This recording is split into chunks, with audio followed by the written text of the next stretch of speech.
안녕하세요. 요청하신 일별 뉴스 내용을 TTS로 듣기 편한 구엇 그리고 주제별로 자연스럽게 번호를 붙여 세네 줄로 정리해 드리겠습니다. 첫 번째 주제부터 차례대로 들려드릴게요.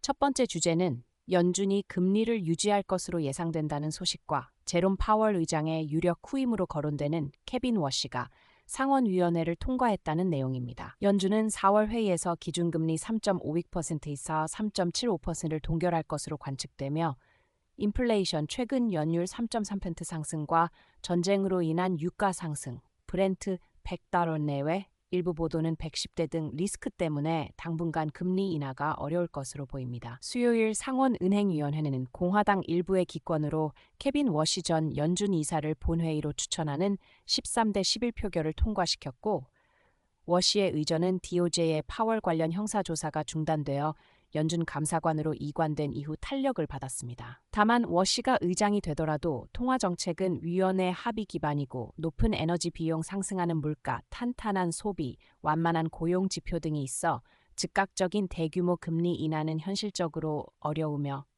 파월은 의장 임기 5월 15일 종료 후에도 연준 이사직 2028년까지로 잔류할 가능성이 제기되어 전환 과정에서 혼선과 정치적 갈등이 불거질 수 있습니다.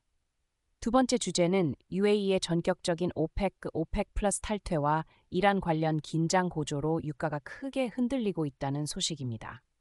UAE는 생산 쿼타에 묶이지 않고 2027년까지 일일 처리 능력을 500만 배럴 수준으로 늘리려는 목표를 이유로 5월 1일부로 탈퇴를 결정했으나 이란의 무기 공격과 호르무즈 봉쇄로 이미 수출이 제약된 상황이라 단기적 공급 증가는 제한적이라는 분석입니다. 푸자이라 우의 송유관의 가동률이 이미 높아 추가 증설 여력은 적음. 시장은 지정학 리스크로 유가가 급등 브렌트 10달 118대 등 했다가 조정되는 큰 변동성을 보였고, 전문가들은 UAE 이탈로 오펙의 핵심 축이 약화되어 장기적으로 가격 관리 능력과 안정성이 떨어질 수 있다고 전망합니다. 또한 쿼터 불이행 불만으로 카자흐스탄, 베네수엘라 등 일부 회원국 이탈 가능성이 거론되며, 반면 사우디는 여전히 단기 균형 역할을 할 여유 생산 능력을 보유하고 있다는 평가도 나옵니다. 세 번째 주제는 FCC가 디즈니 소유 ABC의 지역 방송국 8곳에 대해 조기 갱신 심사를 명령한 건입니다. 4월 28일 연방통신위원회는 프레즈노, 로스앤젤레스, 시카고, 샌프란시스코, 뉴욕, 필라델피아, 휴스턴, 노스캐롤라이나, 더럼 등 8개 방송국의 면허에 대해 조기 갱신 심사를 지시했고, 배경으로 1년여간의 DEI, 다양성, 형평성 포용 관련 조사와 불법 차별 금지 위반 가능성을 들었습니다. 이 조치가 지미 킴멜의 퍼스트레이디 관련 농담 직후 백악관의 해고 요구와 맞물려 보복성 조치라는 해석도 나오는 가운데 FCC 의장 브랜든 칸은 강경 입장을 보이고, 민주당 의원 일부와 언론 표현의 자유 옹호자들은 전례 없고 위헌적이라는 비판을 제기하며 법적 다툼 가능성을 예상합니다. 디즈니는 규정 준수를 주장하며 법적 대응을 준비 중이고, 면허 취소까지 가는 절차는 수년이 걸릴 수 있어 당장은 방송 중단이 일어나지 않는다고 밝혔습니다. 네 번째 주제는 머스크 알트먼 재판의 첫날과 오픈 AI의 정부 대상 모델 배포 확대, 그리고 캐나다 텀블러리지 총격 피해 가족들의 오픈 AI 샘 알트먼 상대 소송 소식입니다. 머스크 알트먼 재판 첫날에는 머스크가 오픈 AI가 원래의 비영리 인류이익 목적을 버리고 샘 알트먼 등과 마이크로소프트의 이익을 위해 자선을 훔쳤다고 주장하며 설립 기여와 통제권 분쟁을 둘러싼 배심 선정과 내부 문서 검토가 진행되고 있습니다. 오픈AI는 또한 Trusted Access for Cyber 프로그램을 연방, 주지방 등 심사된 모든 정부기관으로 확대해 사이버 방어 역량을 널리 제공하겠다고 밝혔고, 이는 일부 경쟁사와 다른 배포 철학을 보여주며 워크숍, 백악관, 국방, DHS와의 협업을 통해 추진되고 있습니다.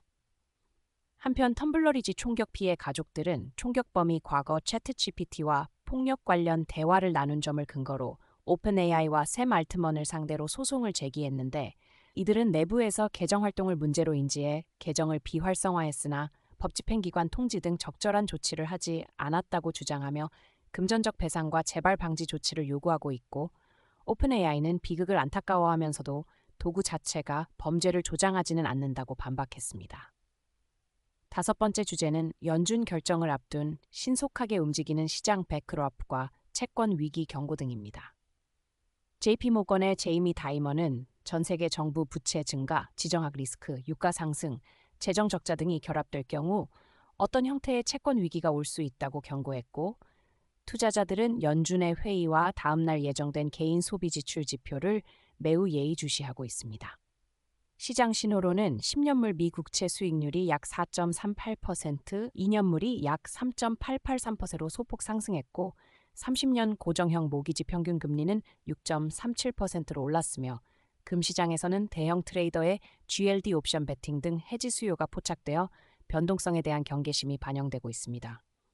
투자자들은 아시아 시장과 반도체, 특히 엔비디아 등 AI 칩 관련주의 움직임을 단기 방향성 신호로 주시하고 있고, 유가 상승이 채권 수익률과 금리 기대를 밀어올릴 수 있다는 점도 시장 불안을 키우고 있습니다.